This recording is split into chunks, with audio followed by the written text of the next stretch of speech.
हिंदू संस्कृतीत देवतांची नित्यपूजा उपासना केली जाते. देवतांची दररोज पूजा उपासना केल्याने घरात सुख शांती प्राप्त होते. घरातील वातावरणात चैतन्य निर्माण होते. असे मानले जाते की दररोज नित्यपूजा केल्याने घरातील दारिद्र्य, रोग, पीडांचे हरण होते. घरात होणारे क्लेश, वादविवाद टळतात. यामुळे घरोघरी देवतांचे यथाशक्ती भक्तिभावाने पूजन केले जाते. मात्र देवपूजा करत असताना काही गोष्टींची काळजी घेणे अत्यंत आवश्यक आहे. यामुळे देवतांची सदैव कृपादृष्टी आपल्यावर राहील. चला तर जाणून घेऊया देवपूजा करताना कोणत्या गोष्टी लक्षात ठेवाव्यात. देवपूजेमध्ये या 9 चुका कधीही करू नयेत. देव पावणार नाही. श्री स्वामी समर्थ. देवपूजा करून सुद्धा देव प्रसन्न होत नसेल, देवाची कृपा तुमच्यावर होत नसेल तर भक्त हो, लक्षात घ्या, आपल्याच हातून कळत नकळत अशा काही चुका होत आहेत की ज्यामुळे आपल्यावर परमेश्वराची कृपा होत नाही. प्रत्येक गोष्टीचे नियम असतात. उन्हाळ्यात कडक ऊन पडणारच, पावसाळ्यात पाऊस पडणारच. ज्याप्रमाणे निसर्गाचे नियम आहेत, अगदी त्याचप्रमाणे ईश्वर भक्तीचे, देवपूजेचे काही नियम आहेत. या नियमांना अनुसरून जर देवपूजा केली तर देव खूप लवकर प्रसन्न होतो, लवकर पाहतो. देवपूजा करताना कोणत्या नियमाचं पालन आपण करावे? पहिली गोष्ट, देवाला वाहिलेली फुले हे आपण कधीही स्वतःसाठी वापरू नये.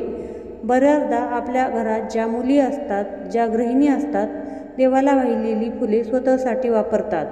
तर ही चूक आपण कधीही करू नये. घरात देवपूजा करताना देवतांच्या मूर्तीची प्राणप्रतिष्ठा झालेली असणे आवश्यक आहे. भग्न मूर्तीची पूजा कधीही करू नये. देवपूजा करताना आपण स्वतःसुद्धा आसनावर बसावे.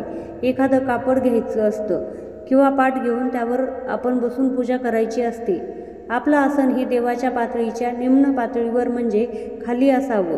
देव हे आपल्यापेक्षा उंचीवर वसलेले असावेत. बऱ्याच जणांच्या देवघराला कळस असतो. आपण जे देवघर आहे त्याला कधीही कळस असू नये. तुळशीपत्र वाहताना विशेष काळजी घ्या. तुळशीपत्र वाहताना ते नेहमी पालतं व्हावं आणि त्याचे देठ हे नेहमी देवाकडे असावे. विशेष करून भगवान विष्णूंना तुळशीपत्र वाहताना हे पालतं व्हावं आणि त्याचे देठ हे देवाकडे असावे. आपण दुर्वा अर्पण करतो. श्री गणेशांना या दुर्वा वाहताना दुर्वांची आग्रह म्हणजे टोक हे नेहमी आपल्याकडे असावी. काही जण फळे वाहतात. फळ वाहताना देठ हे नेहमी देवाकडे असावे. बऱ्याच वेळा काही जण आपल्या इष्टदेवतेची स्थापना करतात. देवघरात एकच मूर्ती असते. देवघरात नेहमी एकापेक्षा जास्त मूर्ती असाव्यात. देवघरात कधीच एक मूर्ती ठेवून पूजा करू नका. तिच्या सोबतीला अजून एखादी मूर्ती असावी. बेलाच्या पानांबाबत, महादेवाला बेलाचे पान अत्यंत प्रिय आहे आणि हिंदू धर्मशास्त्र असं मानतं की बेलाचे पान हे नेहमी वाहताना पालतं घालावं. कोणत्याही देवीचे पूजन करताना केवळ कुंकवाने त्या देवीचा उच्चार केला जातो. बरेच जण हळद आणि कुंकू दोन्ही लावतात.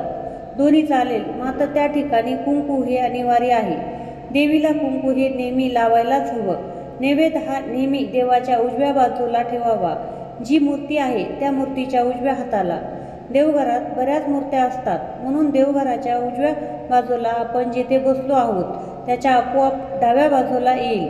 नैवेद्य ठेवण्याआधी त्याच्या खाली पाण्याने चौकोन काढावा आणि मग नैवेद्य ठेवा.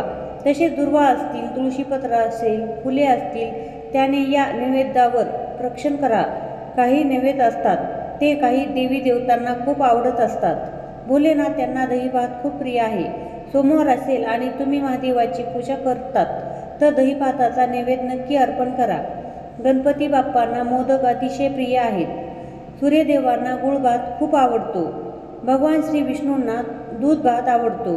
दूध भाताचा नैवेद्य नक्की दाखवावा आणि देवीला सांजाचा नैवेद्य अत्यंत प्रिय असतो. देवाला तुम्ही उदबत्ती लावता किंवा कापराने आरती लावा. देवांची आरती करताना निरांजन देवाच्या मस्तकावरून नेऊ नये. देवाचा उजव्या बाजूस तुपाचा व डाव्या बाजूस तेलाचा दिवा लावावा. आरती ओवाळताना किंवा उदबत्तीने ओवाळताना ती नेहमी घड्याळाच्या दिशेने ओवाळावी. म्हणजे घड्याळाचा काटा जसा फिरतो अशा प्रकारे आपण आरती ओवाळावी. जेव्हा तुम्ही आरती ओवाळता तेव्हा त्या मूर्तीवर त्याचा प्रकाश पडावा. जेव्हा आपण नैवेद्य अर्पण करतो तेव्हा नैवेद्य दाखवल्यावर लगेचच खाऊ नका किंवा कोणाला खाऊ देऊ नका. थोडा वेळ तो त्या देवासमोर असू द्या आणि त्यानंतर तो स्वतःचा किंवा इतरांना वाटू शकता. प्रदक्षिणा नेहमी विषम संकेत म्हणजेच 1, 3, 5, 7, 9 अशा प्रकारे घालू शकता. 2, 4, 6, 8 अशा समसंख्येत प्रदक्षिणा कधीही घालू नयेत. जर प्रदक्षिणा घालण्यास मंदिराच्या बाजूने जागा नसेल तर तुम्ही स्वतःभोवती प्रदक्षिणा घालू शकता.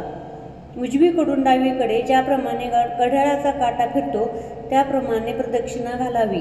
देवपूजेबाबत कोणकोणते नियम पाळावे हे आपण पाहिले. वरील गोष्टींचे घरी देवतांची पूजा करताना पालन केल्यास घरात देवतांची सदैव कृपादृष्टी लाभेल व आपल्याला जी काही दुःख, संकटे, ताण तणाव असतील त्याचेही हरण होईल. श्री स्वामी समर्थ. जय जय स्वामी समर्थ.